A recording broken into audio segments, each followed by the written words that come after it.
La métallurgie, la verrerie et de nombreuses autres industries utilisent en abondance les briques réfractaires, résistantes aux hautes températures et aux acides. Les propriétés spéciales des briques réfractaires sont régies par la nature chimique des matières premières qui entrent dans leur composition.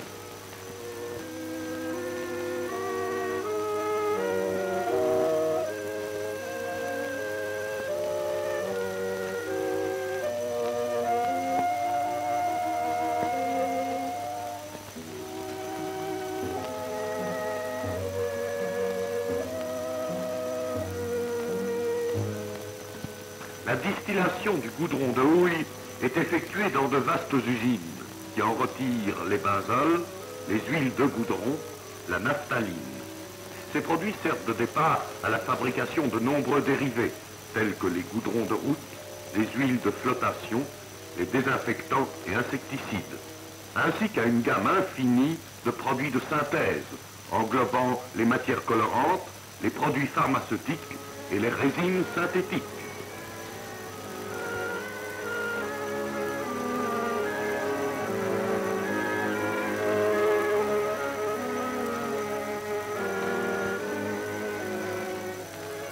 Les huiles de créosote extraites du goudron servent à l'imprégnation des bois et les protègent contre la pourriture et l'attaque des insectes. Les bois imprégnés en autoclave sont utilisés comme billes de chemin de fer, poteaux et bois de mine.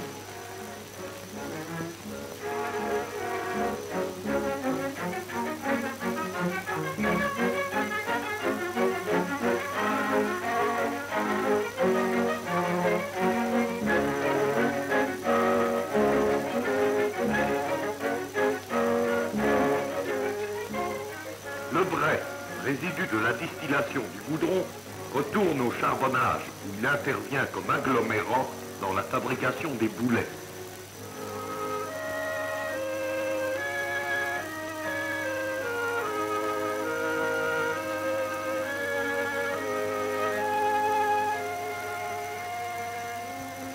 Fumée de charbon, fumées industrielles, grands nuages qui flottent et qui pèsent sur les cités. Ah, laissons tout cela. Un autre objet attire le regard, qui brille doucement dans l'ombre. Voici une chose émouvante qui ne doit plus rien sans doute aux conquêtes de l'homme et à son savoir envahissant. Voici la fleur éclatante, rappel merveilleux de la campagne. Toute la nature s'épanouit dans ce bouquet lumineux et son parfum appelle irrésistiblement le rêveur. Mais la fleur aussi est un objet de culture. La science de l'horticulteur belge a ajouté de nouveaux miracles au miracle initial. L'homme, ici encore, a magnifié les produits de la terre. Il a fait jaillir des champs de fleurs aussi vivaces et aussi riches que des champs de blé. Et les vieilles et illustres cités, Gand et Bruges, chargées de gloire, qui connurent les siècles de fer et de sang, vivent maintenant leurs heures de paix, entourées d'une ceinture de fleurs.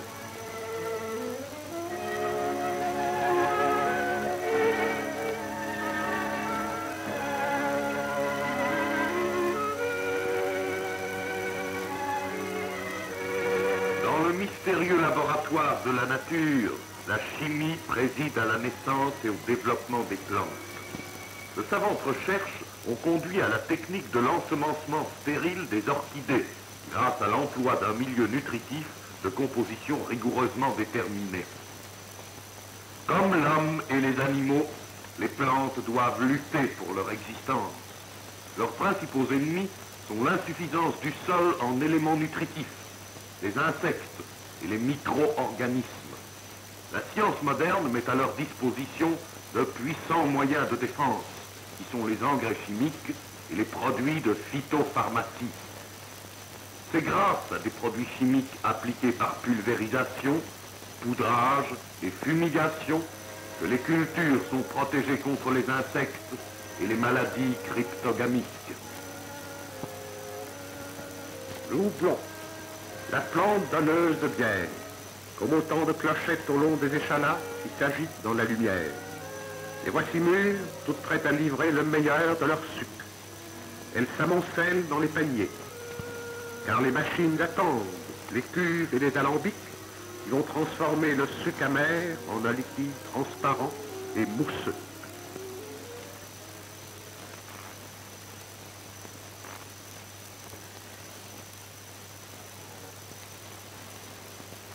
Les engrais chimiques et les produits de phytopharmacie sont étudiés scientifiquement dans des laboratoires spéciaux, des serres expérimentales et des jardins d'essai.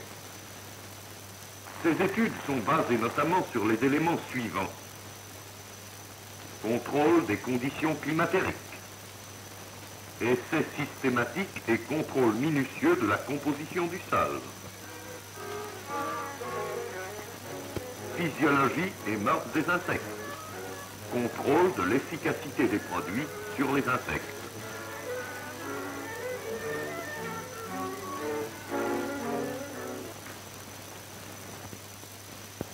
Les engrais exigés par l'agriculture ont donné naissance à une puissante industrie chimique.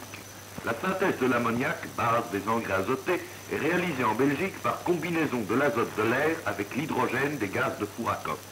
Cette opération est effectuée à l'aide de catalyseurs et sous des pressions de plusieurs centaines d'atmosphères.